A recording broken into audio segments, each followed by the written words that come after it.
Marcos capítulo 13, voy a leer los versículos 1 al 4 para poner el texto en contexto y luego vamos a los versículos 24 al 27 que vamos a estar exponiendo en el día de hoy.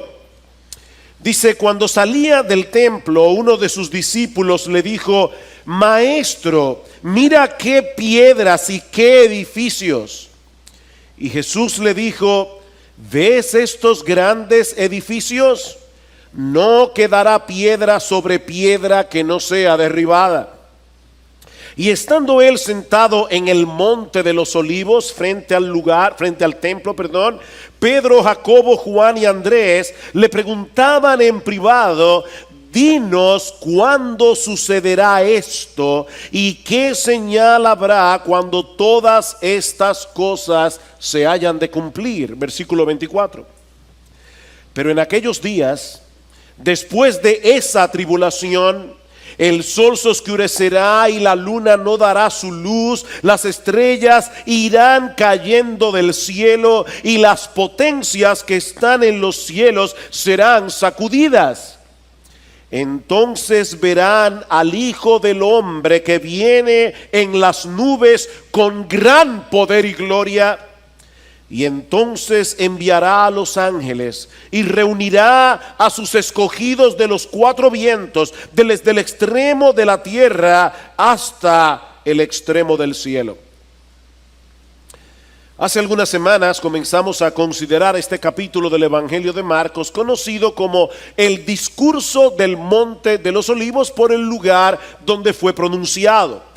El Señor acaba de profetizar que en un lapso de tiempo relativamente breve, tanto la ciudad de Jerusalén como el templo serán completamente destruidos. Y es probable que en la mente de los discípulos un evento tan catastrófico no podía significar otra cosa que la llegada del fin del mundo. De ahí la pregunta que da lugar a este discurso y que Mateo recoge en su versión más completa: dinos cuándo sucederá esto, es decir, la destrucción de Jerusalén y del templo, y cuál será la señal de tu venida y de la consumación de este siglo. Los discípulos están mezclando aquí tres eventos en uno. Y mis hermanos, es muy importante que nosotros, tengamos esto en mente cuando estudiemos este capítulo. Ellos quieren saber cuándo será la destrucción de Jerusalén y del templo. Una pregunta de tiempo. Dinos cuándo sucederá esto, pero también quieren saber cuál será la señal que anticipe la segunda venida del Señor y el fin del mundo. Y es por eso que lo primero que Jesús les hace ver en los versículos 5 al 13 que estudiamos hace ya varias semanas es que estos eventos no son concomitantes uno detrás del otro, sino que hay una extensión indefinida de tiempo entre el primer evento, la destrucción de Jerusalén, y los otros dos. Vean el versículo 5. Jesús comenzó a decirles: mirad que nadie os engañe, muchos vendrán en mi nombre diciendo: yo soy el Cristo, y engañarán a muchos. Y cuando oigáis de guerras y de rumores de guerras, no os alarméis. Es necesario que todo esto suceda, pero todavía no es el fin. Hay un tiempo indefinido entre la primera venida de Cristo, la destrucción de Jerusalén, del templo, y la segunda venida. Y luego el Señor pasa a responder la primera parte de la pregunta sobre la destrucción de Jerusalén, mostrándoles cuál habría de ser la señal de que ese evento estaba a punto de ocurrir. Versículo 14. Mas cuando veáis la abominación de la desolación puesta donde no debe estar, el que lea, que entienda, entonces los que estén en Judea huyan a los montes. En el pasaje paralelo, en Lucas capítulo 1 versículo 20, el Señor es más claro aún. Dice: pero cuando viereis a Jerusalén rodeada de ejércitos, sabed entonces que su destrucción ha llegado.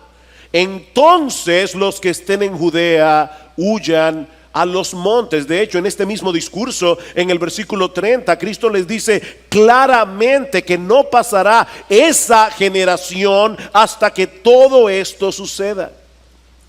Como vimos hace unas semanas atrás, en abril del año 70 después de Cristo, dentro de ese rango de tiempo, de esa generación, el general Tito, hijo del emperador Vespasiano, sitió la ciudad de Jerusalén, arrasándola por completo en septiembre de ese mismo año. Y tal como lo había profetizado Jesús, en el templo no quedó una piedra sobre otra que no fuera derribada. De acuerdo al historiador Flavio Josefo, más de 1 millón de personas murieron durante el asedio, aparte de los 97,000 judíos que fueron capturados y vendidos como esclavos. Fue una tribulación terrible para el pueblo de Israel. Cada día cientos de judíos trataban de escapar, y cuando eran atrapados por los romanos eran crucificados. Mis hermanos, fue una masacre total. De ahí las directrices que Jesús les da a los discípulos en los versículos 14 al 23, que ya estudiamos hace unas semanas. Los que estén en Judea, huyan a los montes, no desciendan a su casa. No es tiempo para guardar sus pertenencias, salgan huyendo. Ahora, en la mañana de hoy vamos a considerar la otra parte de la pregunta, en los versículos 24 al 27, relacionada con la segunda venida de Cristo. Y mis hermanos, perdónenme que sea insistente con esto, pero mantengan en sus mentes las 3 preguntas. ¿Cuándo sucederán estas cosas? La destrucción de Jerusalén. ¿Y cuál será la señal de tu venida y del fin del siglo? Bueno, esa es la parte de la pregunta que Jesús pasa a responder en los versículos 24 al 27. Ahora, antes de considerar estos versículos, yo quisiera recordar algo que dijimos hace unos domingos atrás, cuando comenzamos a estudiar este capítulo del Evangelio de Marcos. Debemos estar conscientes de que no todos interpretan este pasaje de la misma manera, sobre todo a la hora de ubicar en el tiempo cuáles de estos eventos están en el pasado, cuáles están en el presente y cuáles están en el futuro. Así que es muy probable que no todos estén de acuerdo con nuestra interpretación de este pasaje en cada uno de sus detalles. No obstante, mis hermanos, yo les ruego que consideren conmigo el peso de la evidencia bíblica, porque les adelanto que algunas de las cosas que vamos a decir en el día de hoy no encajan con algunas creencias que se hicieron muy populares a finales del siglo XIX, durante el siglo XX, y que aún en el día de hoy lamentablemente son consideradas en muchas iglesias como una marca de ortodoxia doctrinal. Escuchen lo que estoy diciendo. No estoy diciendo que es lamentable que esas iglesias crean lo que creen. Lo que estoy diciendo es que es lamentable que algunas iglesias tengan estas creencias como una marca de ortodoxia doctrinal. Es decir, que si no todos creemos exactamente como ellos creen, seremos considerados como herejes. El Señor sabe que no es mi intención generar controversias innecesarias, pero es mi deber como pastor de esta iglesia exponer lo más fielmente posible lo que yo creo que es la enseñanza de este pasaje. Ahora, debo decir también que gracias al Señor, la mayoría de los creyentes estamos de acuerdo en el aspecto más importante de este discurso, y es en el hecho de que algún día nuestro Señor Jesucristo regresará en gloria y en poder para compartir esa gloria con los suyos por los siglos de los siglos. Podemos diferir en detalles, pero en eso, gracias al Señor, la mayoría estamos de acuerdo. Habiendo hecho esta aclaración, veamos en primer lugar el tiempo indefinido de la segunda venida de Cristo. Vean una vez más el versículo 24. Pero en aquellos días, después de esa tribulación, versículo 26, entonces verán al Hijo del Hombre que viene en las nubes con gran poder y gloria. Como hemos dicho ya, en cuanto a la destrucción de Jerusalén, ellos preguntaron cuándo sucederá esto. En cuanto a la destrucción de Jerusalén, el Señor les da algunas pistas muy claras en el sermón del Monte de los Olivos. Pero mis hermanos, en cuanto a la segunda venida de Cristo, el asunto es muy diferente. Vean el versículo 32. Pero de aquel día, y es obvio que está hablando de la segunda venida por el pasaje paralelo en el Evangelio de Mateo. Dice, pero de aquel día o de aquella hora nadie sabe, ni siquiera los ángeles en el cielo, ni el Hijo, sino solo el Padre. Mis hermanos, Cristo en los días de su carne, en el ministerio terrenal, cuando todavía no había sido glorificado como el Hijo del Hombre, como aquel que compartió con nosotros una naturaleza humana como la nuestra, ni él mismo en su naturaleza humana sabía cuándo será el día de su venida. Y eso no atenta contra la deidad del Señor. Cristo era hombre y era Dios. Su humanidad no disminuyó su divinidad, pero su divinidad no hizo que su humanidad sea como una especie de Superman. Mis hermanos, Cristo era hombre como tú y como yo, y como hombre él no lo sabía todo. Y él está diciendo aquí claramente, el día y la hora ni el Hijo del Hombre lo sabe. Así que si ustedes escuchan a una persona, como han salido muchos en los últimos tiempos, poniendo fechas acerca de la venida de Cristo, mis hermanos, no los escuchen. Esas personas están diciendo tener un conocimiento mayor que el que tenía Cristo en su ministerio terrenal. Nadie lo sabe. Versículo 33, estad alertas, velad, porque no sabéis cuándo es el tiempo señalado. No sabéis. Y en Mateo 24 Cristo es todavía más explícito. Dice, no sabéis cuándo vendrá el Hijo del Hombre. Mis hermanos, esta enseñanza no puede ser más clara. Es imposible establecer con precisión el tiempo de la segunda venida. Lo único que podemos decir con certeza, a la luz del versículo 24, es que sería después de la destrucción de Jerusalén y del templo y de otros eventos que Lucas incluye en su versión del discurso, como veremos en un momento. Pero mis hermanos, ninguna de estas cosas nos permiten establecer con exactitud en qué momento volverá nuestro Señor. Así que mantente velando. Este discurso es una perfecta ilustración de lo que algunos han llamado perspectiva profética. Y es que las profecías predictivas que encontramos en las Escrituras muchas veces establecen una secuencia definida de eventos, pero en el marco de un tiempo indefinido. Voy a repetir eso otra vez. Muchas de las profecías que aparecen en la Biblia las encontramos en una secuencia definida de eventos, pero en el marco de un tiempo indefinido. Podemos distinguir los eventos, pero en la mayoría de los casos resulta imposible determinar la distancia de tiempo que hay entre un evento y el otro. La ilustración que siempre se usa para explicar este principio de interpretación bíblica, que es como si contempláramos a lo lejos los picos de dos montañas. Si las observamos horizontalmente, nos dará la impresión de que los dos picos se encuentran pegados el uno del otro. Pero si pudiéramos ver las montañas desde arriba, veríamos que hay un inmenso valle entre los dos picos. Y eso es precisamente lo que tenemos aquí en Marcos 13:24. La tribulación de aquellos días es la que se describe en los versículos 14 al 23 sobre la destrucción de Jerusalén y del templo. Mis hermanos, esa tribulación ya pasó. Ya pasó.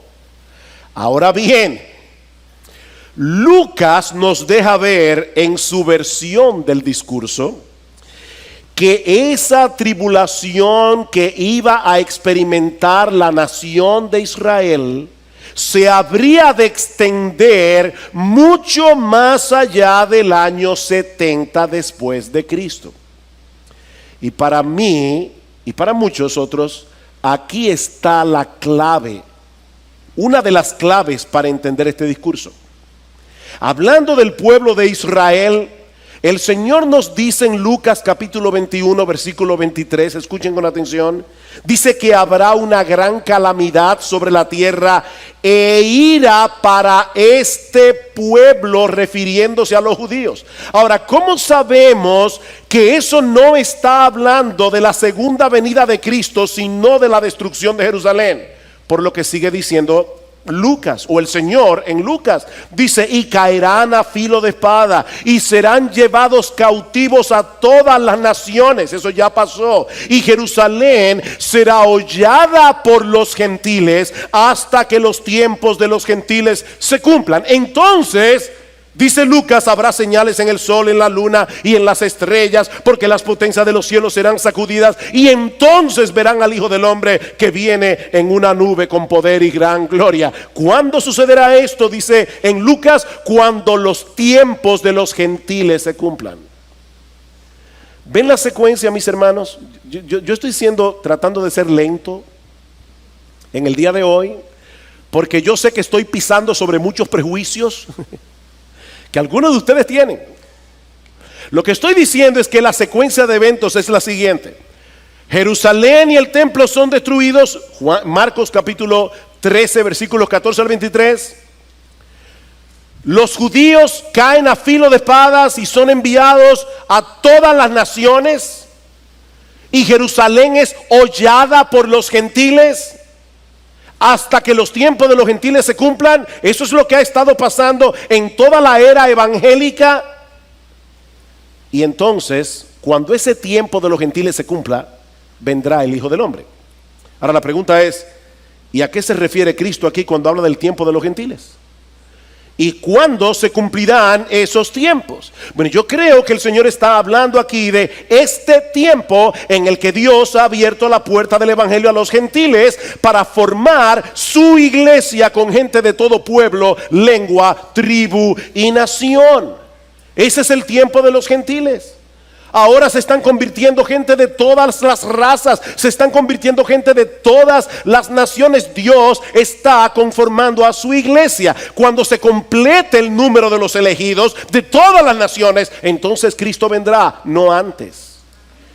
Cuando se cumpla el tiempo de los gentiles. Acompáñenme por un momento a Mateo capítulo 21. Y en el día de hoy, a diferencia de muchas de mis prédicas, generalmente yo cito los pasajes para no quitarle el ritmo al mensaje, pero yo necesito que ustedes vean los pasajes que estamos citando. En Mateo capítulo 21, Cristo da una parábola, la parábola de los labradores malvados. Y hay dos cosas que debo decir acerca de esta parábola que ya estudiamos hace unas semanas en el Evangelio de Marcos. La primera es que esta parábola fue dirigida a los fariseos. La segunda es que esta parábola fue dicha el martes en la mañana, muy probablemente el mismo día en que Jesús pronunció luego el discurso del Monte de los Olivos. Nosotros tenemos semanas estudiando la Biblia secuencialmente, y puede darnos la impresión de que hace mucho que el Señor habló de eso. No hace mucho que nosotros estudiamos eso aquí. Pero en la secuencia bíblica, la parábola de los labradores malvados muy probablemente fue dicha el mismo día del discurso del Monte de los Olivos. Y ahora escuchen la parábola. Mateo capítulo 21, versículo 33. Escuchad otra parábola. Había una vez un hacendado que plantó una viña y la cercó con un muro y cavó en ella un lagar y edificó una torre. Está citando Isaías capítulo 5, donde vemos claramente que esa viña es la nación de Israel. Dice: y la arrendó a unos labradores y se fue de viaje. Ahí están los líderes religiosos de la nación. De hecho, Marcos dice que ellos entendieron que era contra ellos que Jesús había dicho la parábola. Y cuando se acercó el tiempo de la cosecha, envió sus siervos a los labradores, los profetas, para recibir sus frutos. Pero los labradores, tomando a los siervos, a unos lo golpearon, a otros lo mataron y a otros lo apedrearon. Volvió a mandar a otro grupo de siervos, mayor que el primero, y le hicieron lo mismo. Finalmente les envió a su hijo, diciendo: respetarán a mi hijo. Pero cuando los labradores vieron al hijo, dijeron entre sí: este es el heredero, venid, matémoslo y apoderémonos de su heredad. Y echándole mano, lo arrojaron fuera de la viña y lo mataron. Jesús murió fuera de Jerusalén. Cuando venga pues el dueño de la viña, ¿qué hará a estos labradores? Y ellos dijeron: llevará a esos miserables a un fin lamentable y arrendará la viña a otros labradores que le paguen los frutos a su tiempo. Jesús les dijo: ¿es que nunca leísteis en las escrituras la piedra que desecharon los constructores, esa en piedra angular se ha convertido? Esto fue hecho de parte del Señor y es maravilloso a nuestros ojos. Por eso os digo que el reino de Dios os será quitado y será dado a una nación que produzca sus frutos. He ahí, mis hermanos, el tiempo de los gentiles. Cuando Israel rechazó a su Mesías, ellos fueron rechazados como el pueblo escogido de Dios, y la heredad fue traspasada a la iglesia, compuesta por todos aquellos que creen en Cristo, independientemente de su nacionalidad. Ahora, eso no quiere decir que Dios haya rechazado por completo al pueblo de Israel, como demuestra Pablo en Romanos capítulo 11. No, Dios siempre se ha reservado un remanente en todas las épocas, dice Pablo, un remanente escogido por gracia, que son injertados en la iglesia, como luego dice Pablo en Romanos capítulo 11, versículos 17 al 24. A través de todas las épocas se han estado convirtiendo judíos. Pero mis hermanos, ellos no pertenecen a una categoría especial. Ellos no pertenecen a una élite dentro del pueblo de Dios, sino que vienen a formar parte de ese pueblo de Dios, del nuevo pacto compuesto por judíos y gentiles.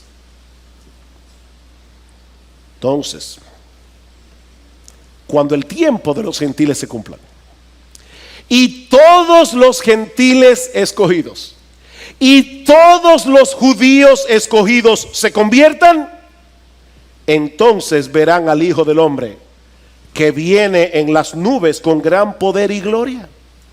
Es por eso que hablamos del tiempo indefinido de la segunda venida, porque nosotros no sabemos en qué momento preciso de la historia se completará el número de todos los judíos y gentiles que se convertirán al Señor. ¿Recuerdan ustedes lo que dice el apóstol Pedro en segunda de Pedro capítulo 3, versículos 3 al 4? Que en los postreros días vendrán burladores diciendo: ¿y cuándo es que viene el Señor?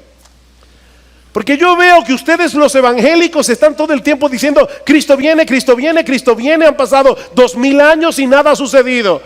Y dice Pedro en el capítulo 3, versículo 8: el Señor, lo que ustedes tienen por tardanza es que el Señor está esperando que se conviertan todos sus elegidos. Entonces vendrá el Señor.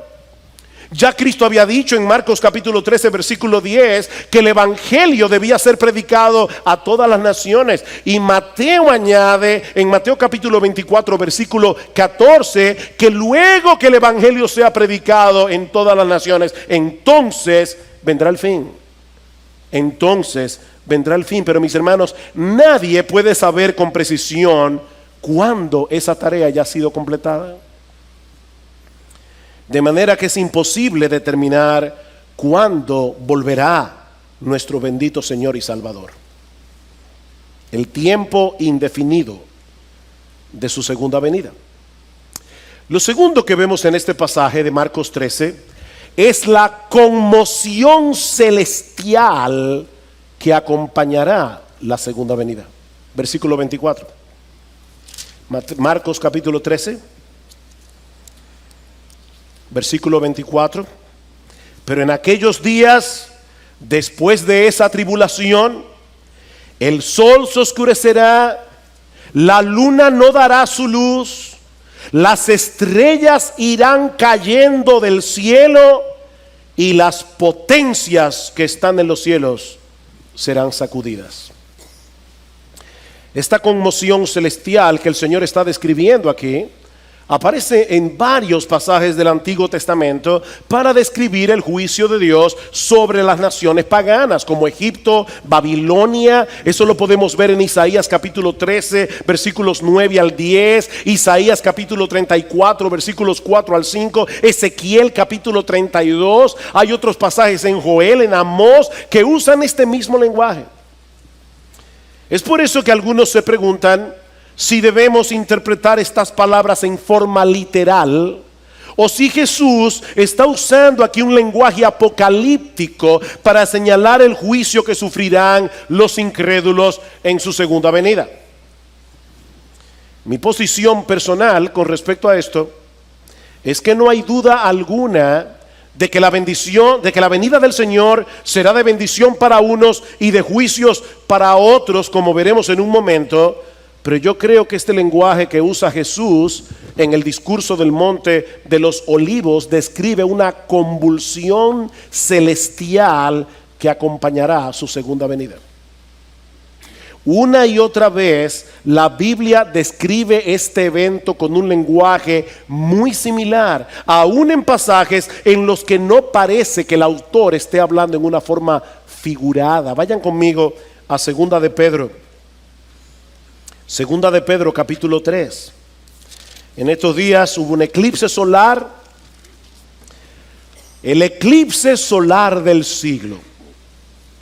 Y todo el mundo estaba atento al famoso eclipse. Bueno, escuchen cómo Pedro describe el día del Señor, es decir, el día de la venida de Cristo. Ese es el contexto, ¿verdad? Vendrán burladores diciendo: ¿y cuándo es que viene Jesús? Y Pedro ya dijo: amados, no ignoréis esto, que para el Señor un día es como 1000 años como un día. El Señor no se tarda en cumplir su promesa. ¿Cuál promesa? La promesa de la segunda venida. Según algunos la entienden por tardanza, sino que es paciente para con vosotros, no queriendo que nadie perezca, sino que todos vengan al arrepentimiento. Pero el día del Señor vendrá como ladrón, en el cual los cielos pasarán con gran estruendo, los elementos serán destruidos con fuego intenso, y la tierra y las obras que en ella hay serán quemadas. Puesto que todas estas cosas han de ser destruidas de esta manera, ¿qué clase de personas no debéis ser vosotros en santa conducta y en piedad, esperando y apresurando la venida del día de Dios, en el cual los cielos serán destruidos por fuego, los elementos se fundirán con intenso calor? Pero según su promesa nosotros esperamos nuevos cielos y nueva tierra en los cuales mora la justicia. Los cielos pasarán. Mi hermano, si Dios hizo el mundo, el universo entero, en 6 días, ¿cuál es el problema de que en unas horas, cuando el Señor Jesucristo regrese en gloria, todas esas cosas sean deshechas? Ahora noten lo que Pedro está diciendo: este mundo será destruido. ¿Qué estupidez es la nuestra cuando ponemos nuestra esperanza aquí?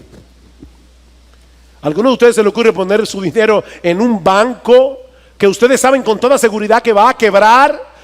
Mis hermanos, este mundo va a quebrar, es lo que Pedro está diciendo. Este mundo será destruido. Ahora, obviamente, este es el tipo de cosas que nosotros vamos a entender plenamente después que sucedan. Y nosotros lo veremos en panorámica. Pero creo que en la Biblia hay suficientes indicios para llegar a la conclusión de que la segunda venida de Cristo vendrá acompañada de un cataclismo universal que dará paso a la creación de cielos nuevos y una tierra nueva. Estamos a la espera, mis hermanos, del cumplimiento de esa promesa. Mis hermanos, la segunda venida de Cristo será muy diferente de la primera, como vimos hace un momento cuando Marcos leyó las Escrituras. Cristo nació humildemente en una oscura aldea de Palestina, rodeado de animales, en un sucio establo de Belén, y luego murió en debilidad en una cruz romana, pero su regreso no será así. Y eso nos lleva a nuestro tercer encabezado: las características dominantes de la segunda venida. Marcos capítulo 13, una vez más. Marcos capítulo 13, versículo 26. Entonces verán al Hijo del Hombre que viene en las nubes con gran poder y gloria. Hay tres cosas aquí a las que quiero llamar vuestra atención. La primera es que la venida de Cristo es personal. Hay personas muy esotéricas que hablan como de una venida fantasmal. Sí, Cristo viene a la vida de todos. El Cristo, el Maestro. No. Aquí estamos hablando de la venida del Hijo del Hombre. Verán al Hijo del Hombre, y es una expresión que Jesús usó frecuentemente en los evangelios para hablar de sí mismo. Ahora, mis hermanos, no olviden que nos encontramos en medio de la semana de la pasión, apenas 3 días antes de su crucifixión. Ya Cristo había anunciado a los discípulos en Marcos capítulo 10, versículo 33, lo que iba a sucederle al final de esa semana. He aquí, subimos a Jerusalén, y el Hijo del Hombre será entregado a los principales sacerdotes y a los escribas, y le condenarán a muerte, y le entregarán a los gentiles, y se burlarán de él, y le escupirán, le azotarán, le matarán, y 3 días después resucitará. El Señor sabía que todo esto iba a suceder, pero ahora está profetizando que ese mismo Hijo del Hombre, que sería llevado a la cruz en debilidad, del cual harían burla los hombres, no solo se levantará de los muertos, sino que algún día regresará a la tierra sobre las nubes del cielo con poder y gran gloria. Mis hermanos, el mismo Jesús que murió, el mismo Jesús que resucitó, el mismo Jesús que ascendió a los cielos, el mismo Jesús que está sentado a la diestra del Padre, ese mismo Jesús regresará. En Hechos capítulo 1 dice que después que el Señor resucita, se queda con los discípulos 40 días hablándoles del reino de Dios. Y dice en el versículo 9 de Hechos 1 que después de haber dicho estas cosas, fue elevado mientras ellos miraban, y una nube le recibió y le ocultó de sus ojos. Y estando mirando fijamente al cielo mientras él ascendía, aconteció que se presentaron junto a ellos 2 varones en vestiduras blancas, que le dijeron: varones Galileos, ¿por qué estáis mirando al cielo? Este mismo Jesús, el mismo que anduvo con ellos por 3 años y medio, el mismo que calmó el mar en tempestad, el mismo que sanó a la hija de Jairo, el mismo que compartió con ellos la Pascua en el aposento alto y que luego fue a la cruz para salvarnos, dice: ese mismo Jesús que ha sido tomado de vosotros al cielo, vendrá de la misma manera, tal como le habéis visto ir al cielo. De manera que lo primero que vemos aquí es que la venida de Cristo es personal, pero vemos también, en segundo lugar, que será un evento visible y pavoroso para todos los que no creyeron en él. Mis hermanos, la venida de Cristo será gloriosa para nosotros, pero la segunda venida de Cristo será un evento pavoroso para todos los que no creyeron en él. Mateo dice en Mateo 24, todas las tribus de la tierra harán duelo. ¿Ustedes se imaginan las personas burlándose de Cristo? Las personas mofándose del Evangelio. Y de repente se escucha este estruendo en los cielos. Y en un segundo el universo entero se entera de que Jesús es el Señor. Dice, harán lamentación, dice en Juan en Apocalipsis capítulo 1 versículo 7, que todo ojo le verá. La venida de Cristo no es secreta, mis hermanos. Todo ojo le verá, aun los que le traspasaron, y todas las tribus de la tierra harán lamentación por él. Cristo fue burlado, golpeado cruelmente, escupido, condenado a morir en una cruz romana en su primera venida, pero mis hermanos, en su regreso en gloria, nadie se burlará. Apocalipsis capítulo 6, y quédense allí con el dedo en Marcos, pero escuchen cómo describe Juan la venida de Cristo. Apocalipsis capítulo 6 versículo 12. Vi cuando el Cordero abrió el sexto sello y hubo un gran terremoto, y el sol se puso negro como silicio hecho de cerda, y toda la luna se volvió como sangre, y las estrellas del cielo cayeron a la tierra como la higuera deja caer sus higos verdes al ser sacudidas por un fuerte viento, y el cielo desapareció como un pergamino que se enrolla, y todo monte e isla fueron removidos de su lugar, y los reyes de la tierra y los grandes, los comandantes, los ricos, los poderosos y todo siervo y todo libre se escondieron entre las cuevas y entre las peñas de los montes, y decían a los montes y a las peñas: caed sobre nosotros y escondednos de la presencia del que está sentado en el trono y de la ira del Cordero, porque ha llegado el gran día de la ira de ellos. ¿Y quién podrá sostenerse? Wow, la ira del Cordero. Sí, Cristo murió en la cruz como un cordero manso, pero cuando Cristo regrese en gloria, nadie se burlará. Será un evento pavoroso para aquellos que no creyeron en Jesús. Pero vemos también, en tercer lugar, que la segunda venida de Cristo será gloriosa.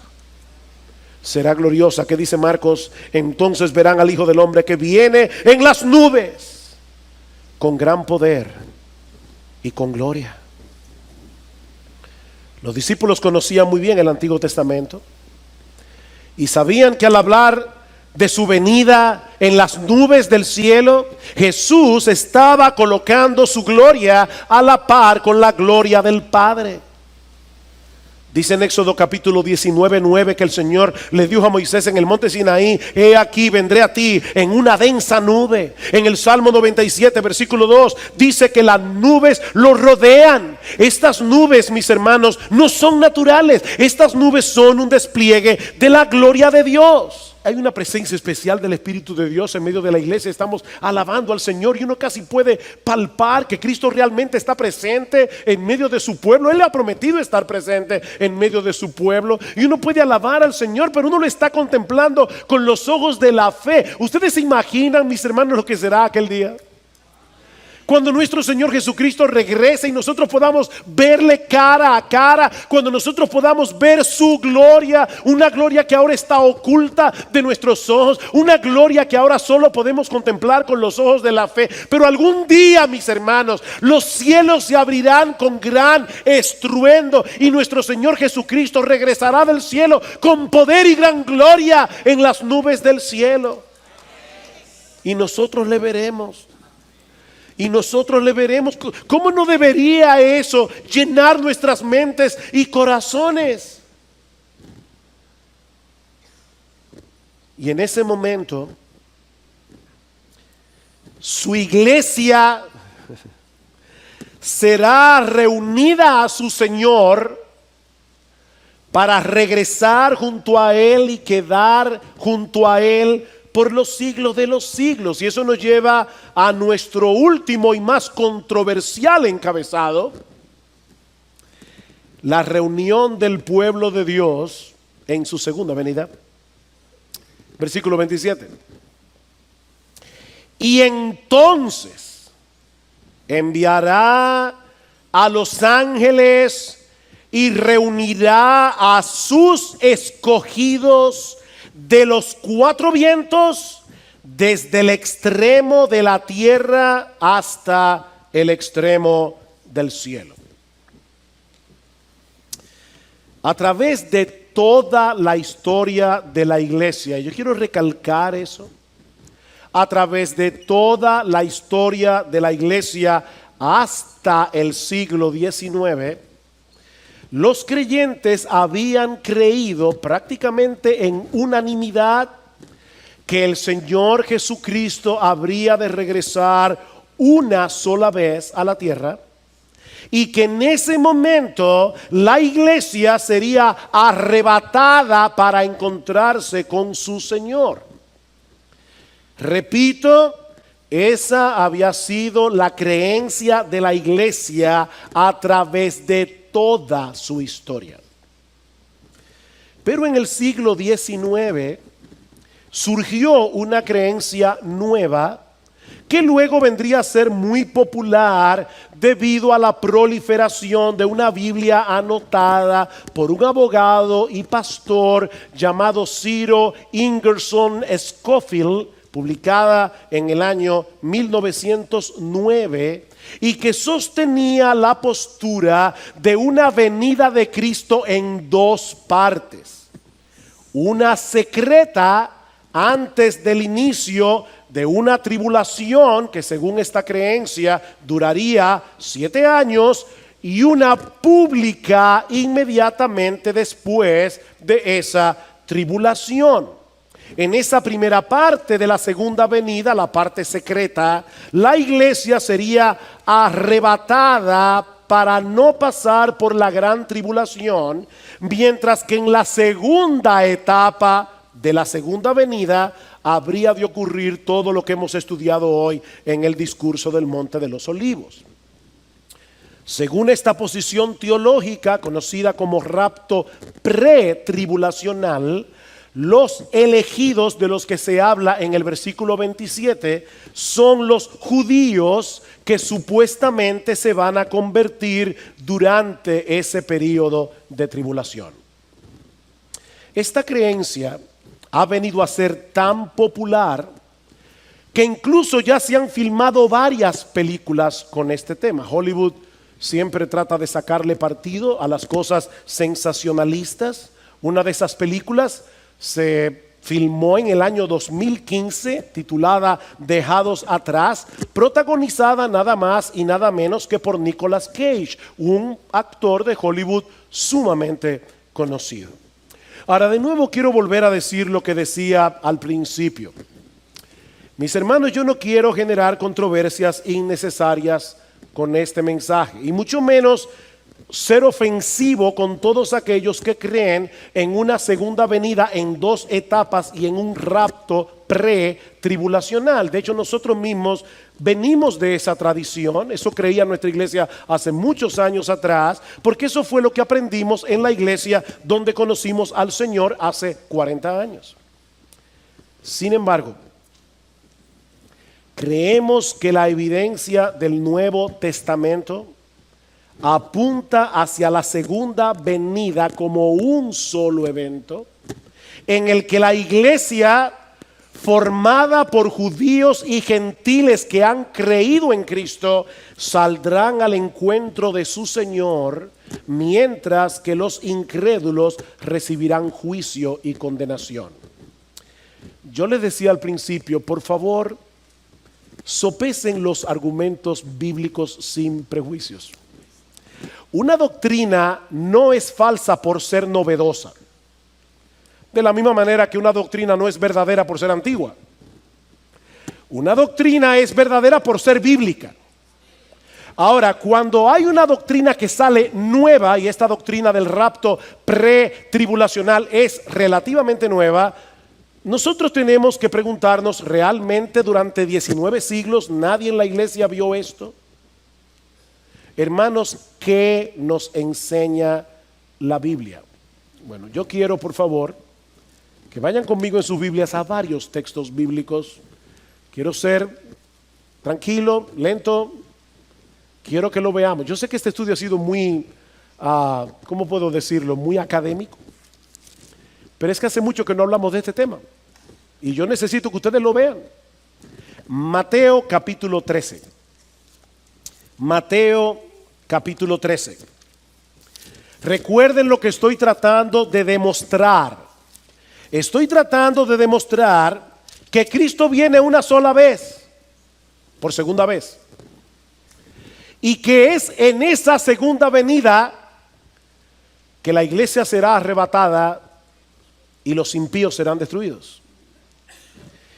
En Mateo, capítulo 13, el Señor está explicando a los discípulos la parábola de la cizaña y el trigo. Escuchen la interpretación de Jesús, versículo 37. Respondiendo él les dijo, porque los discípulos le dijeron: Señor, explícanos la parábola de la cizaña del campo.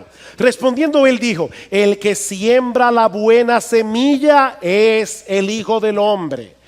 El campo es el mundo, no la iglesia. Yo no sé cuántas veces yo he oído personas diciendo: en la iglesia hay trigo y hay cizaña. Y es verdad que en la iglesia a veces hay trigo y hay cizaña, pero este pasaje no está hablando de eso.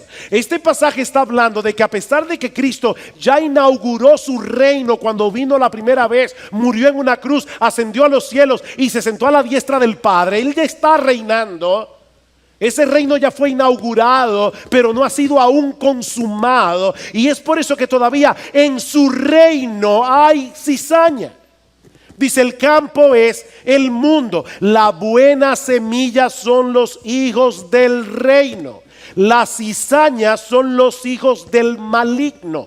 Y el enemigo que la sembró es el diablo. La siega es el fin del mundo. Y los segadores son los ángeles.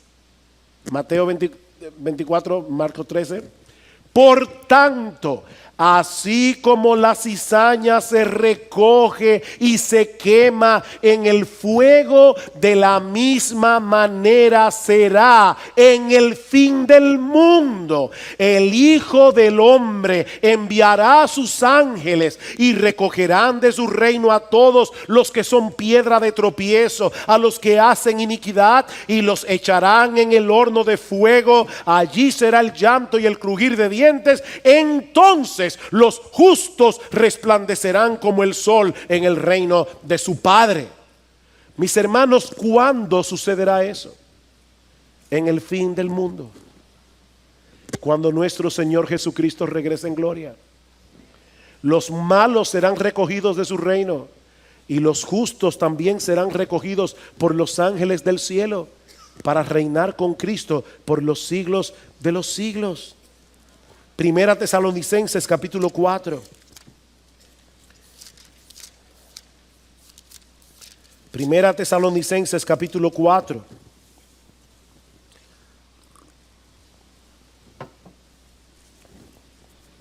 Alguien publicó un video por ahí diciendo que yo no creía en el arrebatamiento.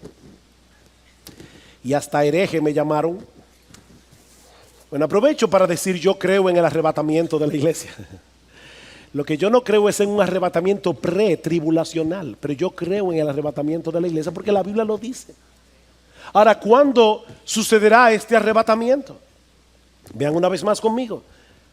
Primera Tesalonicenses 4:13. Pero no queremos, hermanos, que ignoréis acerca de los que duermen, para que no os entristezcáis como lo hacen los demás que no tienen esperanza. Porque si creemos que Jesús murió y resucitó, así también Dios traerá con él a los que durmieron en Jesús. Por lo cual os decimos esto por la palabra del Señor, que nosotros, los que estemos vivos y que permanezcamos hasta la venida del Señor, no precederemos a los que durmieron. Pues el Señor mismo descenderá del cielo con voz de mando, con voz de arcángel y con la trompeta de Dios, y los muertos en Cristo se levantarán primero. Entonces nosotros, los que estemos vivos y que permanezcamos, seremos arrebatados juntamente con ellos en las nubes al encuentro del Señor en el aire, y así estaremos con el Señor siempre, no en el aire, sino con el Señor. Por tanto, confortaos unos a otros con estas palabras. Sí, yo sé que ya se acabó el capítulo 4, pero recuerden que la Biblia no se escribió en capítulos, así que sigamos leyendo. Ahora bien, hermanos, con respecto a los tiempos y a las épocas de cuando eso va a ocurrir, no tenéis necesidad de que os escriba nada, pues vosotros mismos sabéis perfectamente que el día del Señor vendrá como un ladrón en la noche. ¿Recuerdan el día del Señor del que habló Pedro? El día del Señor vendrá como un ladrón en la noche, que cuando estén diciendo paz y seguridad, entonces la destrucción vendrá sobre ellos repentinamente como dolores de parto a una mujer que está encinta, y no escaparán. Mis hermanos, cuando yo leo este texto, en su contexto, yo no veo una venida pretribulacional 7 años en secreto, y luego una venida pública 7 años más tarde en la que los malos serán destruidos. Pablo está hablando aquí de un día del Señor en el que Cristo viene, los muertos resucitan, los creyentes son arrebatados y los impíos son destruidos. Segunda Tesalónica, capítulo 1. Para mí es importante, hermano, que ustedes lo vean, así que yo me voy a tomar mi tiempo. Segunda Tesalonicenses capítulo 1 versículo 6.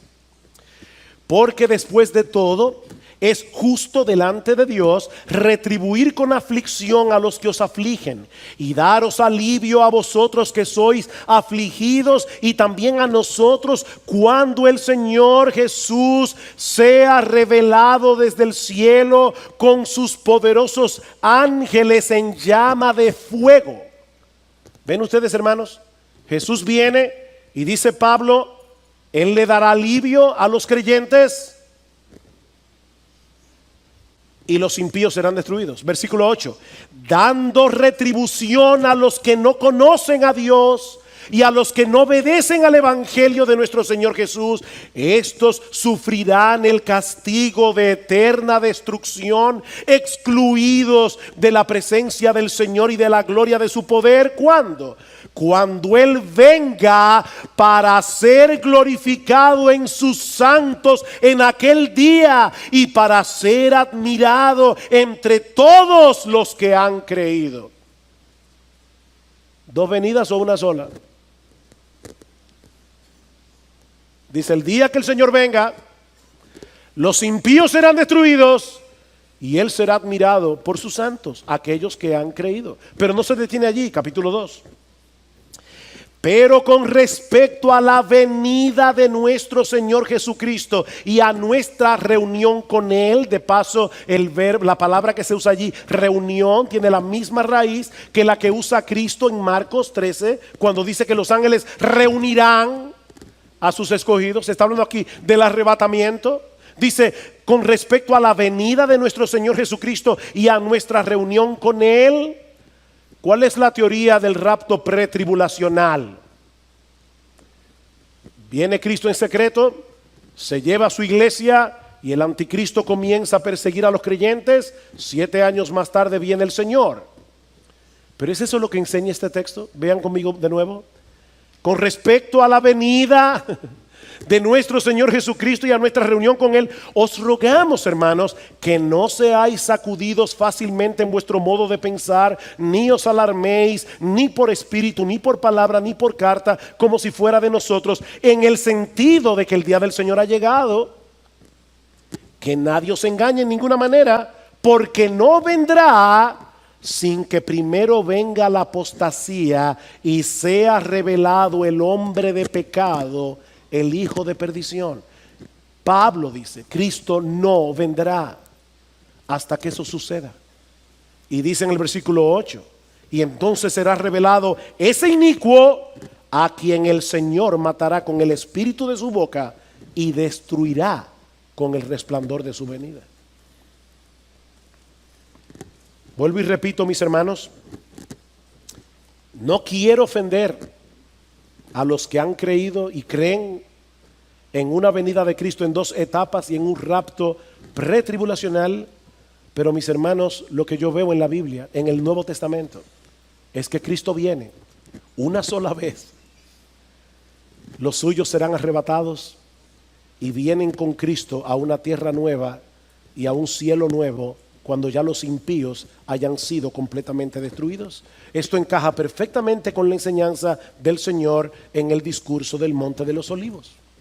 Cuando nuestro Señor y Salvador regrese en gloria, Él enviará a sus ángeles para que recoja su trigo en el granero y la paja sea quemada en un fuego que nunca se apagará.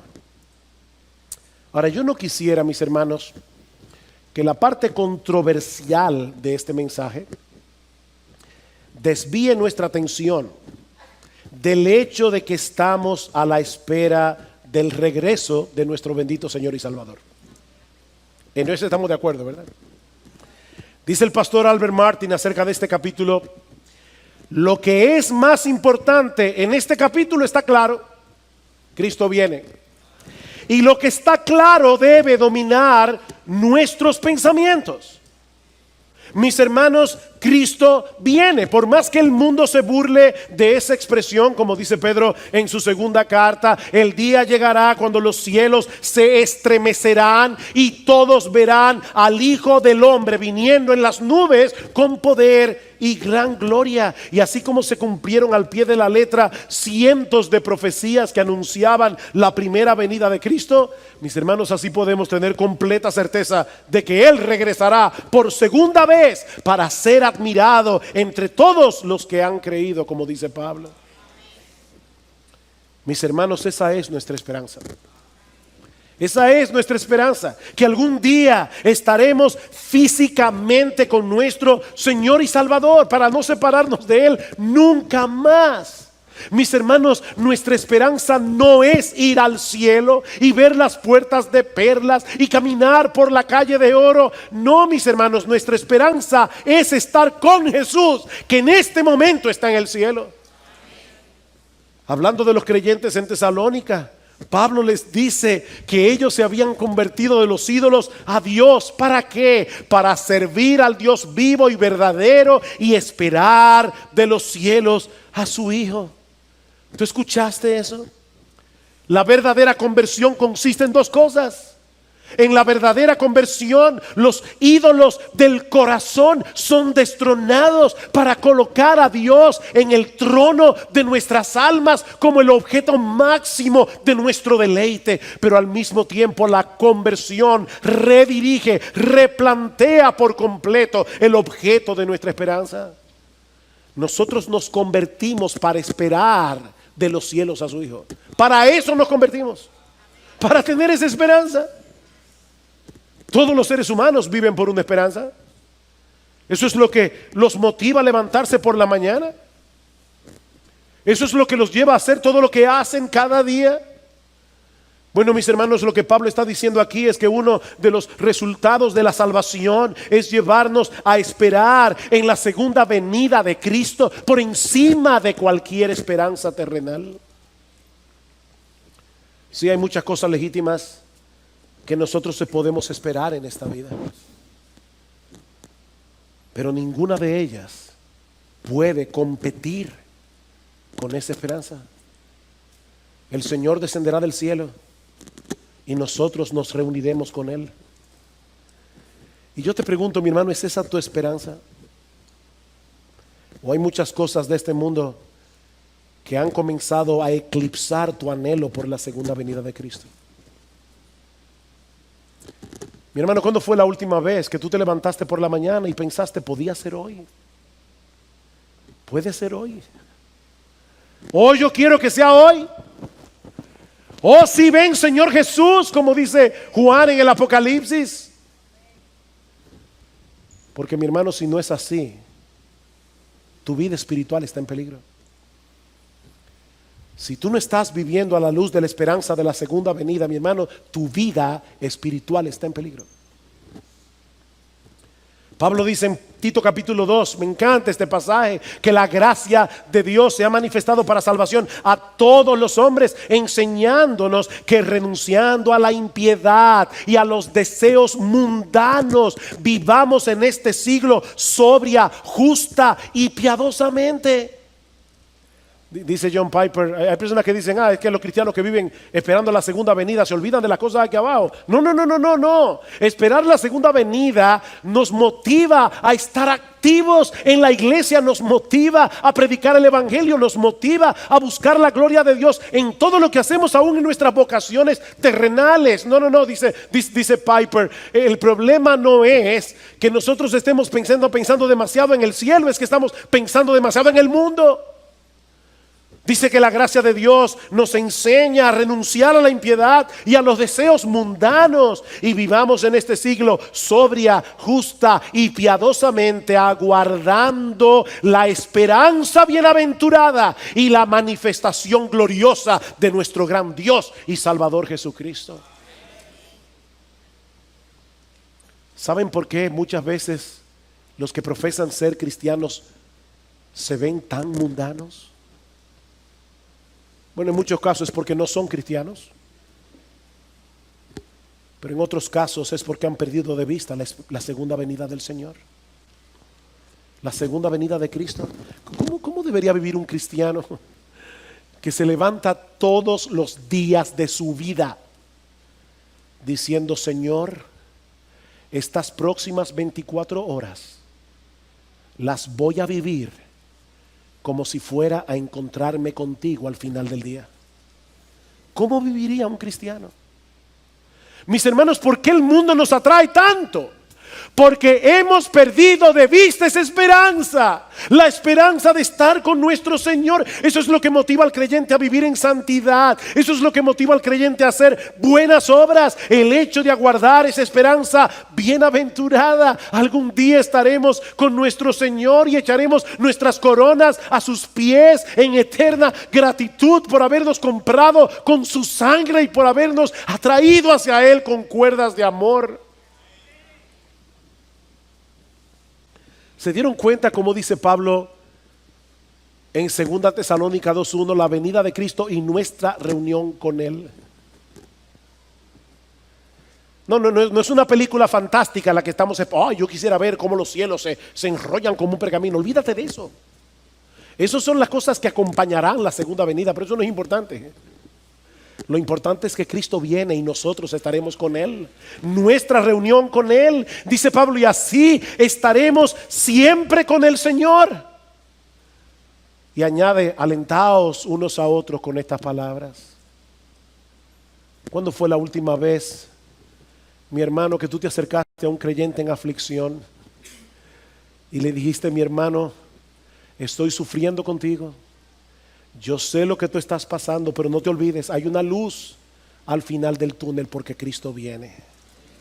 ¿Cuándo fue la última vez que tú alentaste a alguien con esas palabras? Porque Pablo dice: alentaos unos a otros con estas palabras. Hermanos, Cristo viene. Y yo te pregunto una vez más, mi amigo, ¿es esa tu esperanza? Miembro de Iglesia Bíblica del Señor Jesucristo, ¿estás aguardando con expectativa el retorno de tu Señor? ¿Estás velando? ¿Estás orando? ¿Estás ocupado en buenas obras?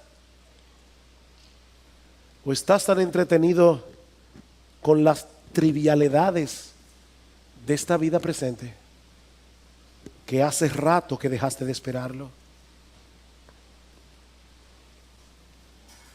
Mi amigo, ¿qué pasará contigo en aquel día? ¿Serás recogido por los ángeles para estar con tu bendito Señor y Salvador? ¿O serás recogido con la cizaña para ser quemado en el fuego? Porque no hay otra opción. No hay otra opción. Cristo vendrá para juicio o para salvación. No hay otra opción. Quiere el Señor usar estas palabras para despertar a algunos que creen, pero que tal vez están adormilados y necesitan volver a poner en perspectiva cuál es el verdadero objeto de nuestra esperanza. O tal vez para animar a algunos que todavía están allí fielmente corriendo la carrera, pero están cansados. Anímate, hermano, Cristo viene. Pero que también Dios use este mensaje para destruir por completo la esperanza falsa de aquellos que están sin Cristo. De modo que en esta misma hora ellos puedan poner toda su confianza únicamente en Él por medio de la fe. Maranata, Cristo viene, sí ven, Señor Jesús.